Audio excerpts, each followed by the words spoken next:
നീ എന്താ ഇവിടെ? എന്ത് പറ്റി? ഒന്നുമില്ലെന്നേ, വെറുതെ ഒരു ചെക്കപ്പ്. നിന്റെ സന്തതസഹചാരി എന്ത് ചെയ്യും? അർജന്റ് വാസു കണ്ടില്ലല്ലോ. അവൻ ഞാൻ ഡോക്ടറെ കണ്ടോണ്ടിരിക്കുമ്പോ അർജന്റ് ആണെന്ന് പറഞ്ഞ ഇറങ്ങിപ്പോയതാ. ഇപ്പൊ എവിടെയാണോ ആവും. എന്നാ ഇന്ന് അവനെ നോക്കണ്ട, എന്തെങ്കിലും കോള് തടഞ്ഞു കാണും. ഇല്ലെന്നേ, 10 മിനിറ്റിനുള്ളിൽ വരാന്ന് പറഞ്ഞാ പോയത്. എന്നിട്ട് ഇപ്പൊ എത്ര നേരമായി? അരമണിക്കൂറായി. ഞാനാണിവിടെ പോസ്റ്റുവാ. വിളിച്ചിട്ടാണെങ്കിൽ അവൻ എടുക്കുന്നില്ല.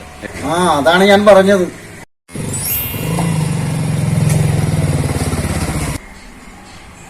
എന്നാ ഞാൻ വരാം, ചീട്ടെടുക്കട്ടെ.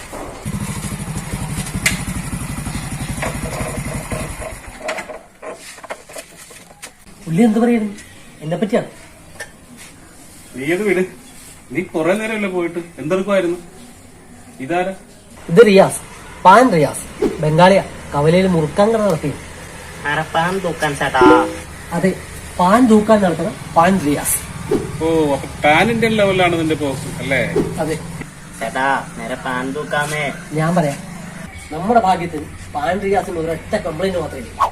ഇവന്റെ കടയിൽ നിരോധിച്ച ലഹരി വസ്തുക്കളുണ്ടെന്ന് പറഞ്ഞ് പോലീസ് എപ്പോഴും കയറുന്നിറങ്ങിയ, അതുകൊണ്ട് കച്ചവടം പോകുന്നു. കസ്റ്റമർ പോണ് ജാസ്താ ഹേ ചേട്ടാ.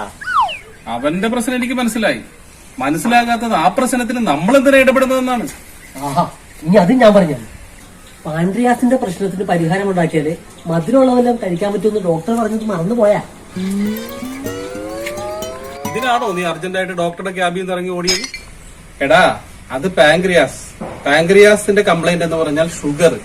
എനിക്ക് ഷുഗർ കൂടുന്നതാണെന്നാണ് ഡോക്ടർ പറഞ്ഞത്. കഴുതേ, അപ്പൊ ഈ പാൻ റിയാസിന്റെ കംപ്ലൈന്റ് അത് നീ തന്നെ പരിഹരിച്ചാൽ മതി. നീയല്ലേ ഈ വയ്യാവേലി എടുത്തോണ്ട് വന്നത്? ഓരോരോ മാരണങ്ങൾ. ചേട്ടാ, നേരെ തൂക്കാൻ. എനിക്ക് വയറാണ്. ചേട്ടാ നേരെ തൂക്കാൻ.